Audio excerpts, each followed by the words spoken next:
At Christmas dinner, I knocked on the door with a bottle of wine in one hand and homemade dessert in the other. The porch smelled like cinnamon and cedar. Laughter spilled through the walls like warmth. And then the door swung open. It was my sister. Hair curled. Dress perfect. Eyes already sharp. She looked me up and down, then leaned against the doorframe. "We don't want you here," she said. "Go ruin someone else's holiday." Behind her, I saw the dining table. Candles flickering. Ham glistening. My mother pouring wine. My brother throwing his head back in laughter. No one looked at the door. No one noticed I hadn't come in. I stood there for a second, just long enough for my heart to break, without shattering. Then I nodded, stepped back onto the icy steps, and said, "Got it." I turned and walked away, the cold biting into my skin harder than her words did. My name is Samantha, and from wherever you're watching this, stay with me. Because have you ever realized, all in one moment, that your family never saw you as one of them? That your seat at the table was always conditional? That love, in their house, came with a side of silence? I got in my car, sat in the driveway for a moment, hands on the wheel, and then I drove away. 10 minutes later, I was halfway down Main Street when I heard it, my phone buzzing like it was on fire. Dad. Again. Dad. I picked up, and all I heard was him, yelling my name into the wind, like someone had just woken him from a lie. "Samantha, where are you? You need to come back, now." I pulled over, rolled down the window, let the cold slap my face and whispered, "Why?" You all looked happy without me. What he said next changed everything. And by the time I turned the car around, I wasn't coming back as the forgotten daughter. I was coming back as the truth. The panic in his voice wasn't subtle. Not irritation. Not guilt. Panic. "Your sister told us you weren't coming," my dad said breathlessly. "She said you were spending Christmas with friends. That you'd decline the invite." "I texted Mom 3 days ago," I said, my voice flat. "I never saw it," he replied. "We thought you were just avoiding us again." Avoiding? I pulled up to the side of the road and stared at the phone like it had personally betrayed me. "She told you I wasn't coming, then slammed the door in my face when I did?"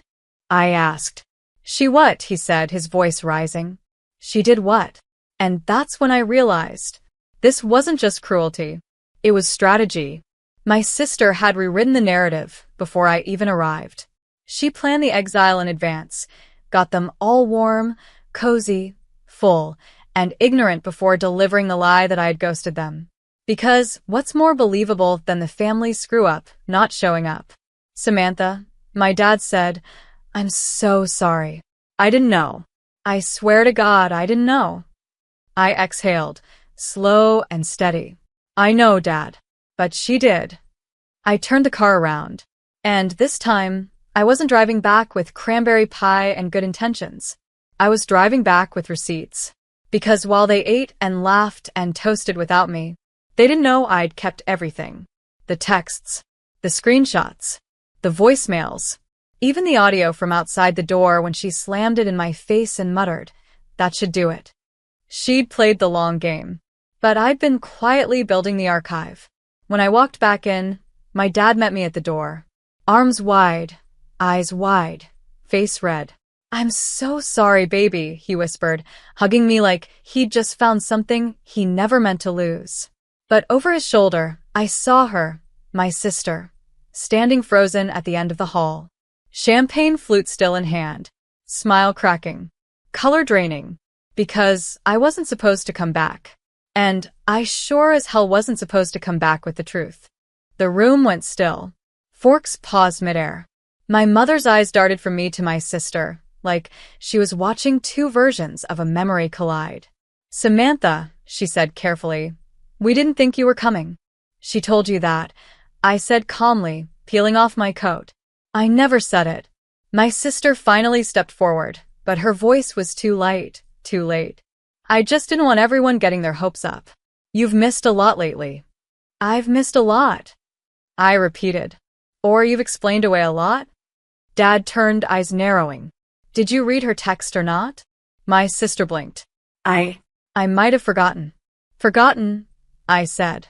Like how you forgot to tell them I left a voicemail. Like how you forgot to open the gift I sent last year, but managed to post it on your Instagram anyway with your name on the tag. Gasps. My cousin put down her glass. My mother looked like she'd been slapped. I have the receipts, I said, pulling out my phone and tapping into the folder labeled Holiday Gaslight Chronicles. Yes, I had named it. I didn't want this. I really didn't. I continued. But I'm tired of being the villain in your stories. I hit play. And there it was. The voice memo. My sister, at the door just hours ago. We don't want you here. Go ruin someone else's holiday. Then, her voice again, muttering as she turned away. That should do it.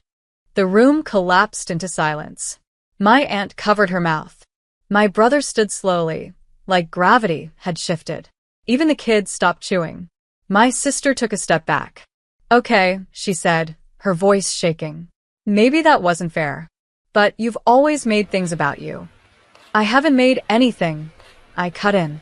I've just stopped letting you erase me. Dad turned to her, his face thunder. Out, he said. She blinked. What? You heard me, he said. Get out, Dad. Now. She looked around the room, expecting someone, anyone, to defend her. No one moved. And for the first time in my life, my sister looked truly, completely alone.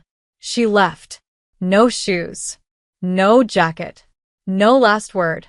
And the second the door shut behind her, my mom said softly, "Why didn't we see it before?" I looked around the table. I think deep down you did. But now? They couldn't unsee it. Dinner resumed, but it wasn't the same. The laughter came slower now. The wine glasses clinked quieter. And for once, the tension in the room didn't come from me being there. It came from the fact that they'd finally seen what I'd carried for years. After dessert, my father pulled me aside into the hallway, away from the whispers, away from the questions. He looked shaken, embarrassed, like a man standing in the wreckage of a home he thought was built on love and just realized was built on loyalty to the wrong daughter. I failed you, he said. I swallowed hard. You believed her. I wanted to believe both of you, he admitted. But she always took up more space. You were quieter. No, I corrected him. I was tired. He nodded slowly, tears glossing his eyes. I should have asked why, he said. I didn't reply. What do you say when a lifetime of gaslighting is finally acknowledged? Instead, I let him sit in the truth. He hugged me tight. Real. Not performative. Stay tonight, he said. Please. Let's start fixing this. I nodded. But I knew this wasn't about starting. This was about stopping what never should have been allowed. That night, as I changed into borrowed pajamas and curled up in my childhood bedroom, I scrolled through the new group chat Dad had created. Family rebuild, no lies. One by one, relatives joined. No sister. No fake apologies. Just honest faces. Quiet messages. My brother wrote, "We owe you more than a text." My cousin added, "She always dimmed you. Never again." And for the first time in years, I didn't feel like a guest in my own bloodline. Downstairs, I heard Dad cleaning up the plates she left behind. And I smiled. Because this wasn't revenge. This was restoration. And my absence wasn't the threat. It was the wake-up call. The next morning, I found my sister's gift still under the tree. Wrapped in silver foil, ribbon tied perfectly, presentation over sincerity, as always. I picked it up and saw the tag. To Dad from both of us. Both of us. She'd tried to erase me even in her giving. I set it on the counter and made coffee. By noon, she'd started posting. Not an apology. Not even a denial. Just vague, sulky captions with snowflake emojis and phrases like, "Sometimes your absence is your power," and "letting go of toxicity this season." She was trying to reclaim the narrative again, flipping herself into the victim before anyone else could accuse her of being the villain. It might have worked before, but not this time. Not when the whole family had already seen the footage, heard her words, watched the truth knock the wind out of her lies. Dad refused to engage online. Instead, he called every family member personally that day, to tell them the truth, to say he was sorry, to say he finally saw it. And every single one of them said the same thing. We always had a feeling. We just didn't want to believe it. I spent that day quietly helping Mom put away the Christmas dishes. She didn't say much until she handed me a photo, one I hadn't seen in years. It was me at 12, holding a school award, face flushed with pride. Behind me, barely visible, was my sister, pretending to cry into her sleeve. Even then, "She's been doing this since you were a kid," Mom said softly. I nodded, and then I asked, "Why didn't you stop her?" She didn't answer for a long time. Then, because we mistook drama for pain, and silence for strength. I blinked. That one sentence cracked something in me. Because they hadn't just failed me, they'd admired my ability to endure. But endurance isn't love, and silence isn't peace. That night, I lit a candle and wrote a letter to my younger self. It started with, "You were never hard to love. They just didn't know how to hold you without guilt." And I ended it with, "Next year, you set the guest list. Because family isn't just who invites you in. It's who honors you when you show up." A few days after Christmas, the group thread exploded. Not with drama, but with silence. No one had heard from my sister. No guilt-lay selfies. No manipulative New Year, New Me posts. Just nothing. Until my brother sent a message. "She's at Aunt May's." Showed up crying. Said she's being erased from the family. The irony nearly knocked the wind out of me. Erased? That was my seat she'd stolen. My voice she drowned. My presence she edited out of holidays like a bad photograph. And now, when truth finally sat at the table, she screamed exile? But I didn't respond to the thread. I was done explaining who I was. Instead, I kept moving forward. I started planning a dinner at my place, a quiet New Year's gathering with people who had shown up for me when it counted. No one asked if she was invited. No one tiptoed around the question. The absence spoke for itself. On New Year's Eve, my house glowed with gold lights and calm laughter. Dad brought wine. Mom brought her favorite pie, the one she never made when my sister was around because she didn't like the smell. And I brought peace. Real peace. Not the kind that comes from keeping everyone comfortable. The kind that comes from choosing who gets access to you. Later that night, Dad stood up for a toast. "I've spent a long time defending what I didn't understand," he said, looking at me. "But this year, I'm starting over. And I want to thank the one person in this room who taught me how." He raised his glass toward me. "To Samantha. For setting the boundary we were too afraid to admit we needed." The room clinked glasses. I smiled, but inside I was shaking. Because that's what healing does. It doesn't roar. It trembles. Quietly. Boldly. It rewrites you one honest moment at a time. I never told my sister she couldn't come. But she didn't ask. And I didn't reach out. Because sometimes the deepest healing is not revenge or forgiveness. It's finally being okay with their silence.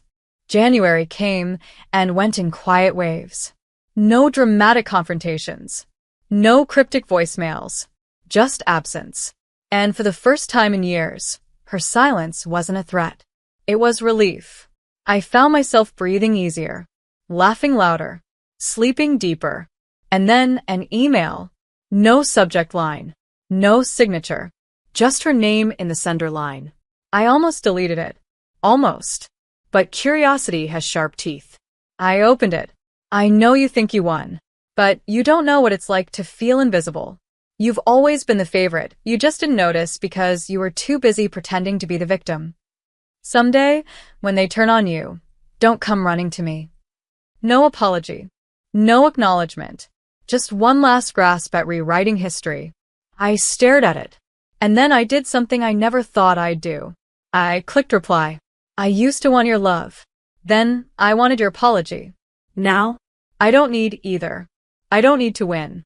I just needed to stop losing myself every time you needed to feel big. You can stay gone. I'll stay whole." I hit send, then blocked her. Not out of anger. Out of finality. Because healing doesn't always look like reconciliation. Sometimes it looks like a clean inbox and a lighter chest. Later that week, I mailed out invites for a spring dinner I was hosting. Small. Meaningful. I wrote each name by hand. And this time, I didn't pause when I skipped hers. Because my table wasn't missing a chair. It had finally made room for me. I placed the last envelope in the mailbox and stood under the quiet sky. No grief. No guilt. Just this soft, solid truth. She left a hole, but I grew around it. Like roots. Like something finally grounded. Spring arrived like forgiveness, slowly, then all at once. The air was warmer. The silence stayed peaceful. And I was no longer bracing for impact every time the phone buzzed. The dinner came and went. 12 people at my table. 12 people who saw me. Heard me. Held space without shrinking mine. After dessert, my dad stood again, this time more certain, more steady. He raised a glass. To the daughter who taught us that silence isn't strength, he said. To the woman who made a place for herself when none was offered. There were no tears this time. Only quiet, radiant pride. And as I looked around that table, faces glowing under string lights, laughter bouncing off the patio walls, I felt something I hadn't felt since childhood. Home. Not a place. Not a family name. But a feeling built from boundaries, self-respect, and finally, truth. My mother hugged me before she left. A real hug. One that didn't ask for anything back. And she whispered, "I'm proud of who you've become. I'm sorry we didn't make it easier for you to get here." I nodded, no longer needing more than that. I'd made it. By June, I heard my sister had moved. New city. New cycle. Still trying to spin stories without anyone left to cast in them. But I didn't follow. Didn't check her socials. Didn't care who she pretended to be next. Because I was busy living. Not proving. Not performing. Living. And on the first day of summer, I sat on my porch with coffee in one hand and sunlight on my skin, and I whispered the words I'd waited a lifetime to say. She can't hurt me anymore. And, even better, she can't rewrite me anymore.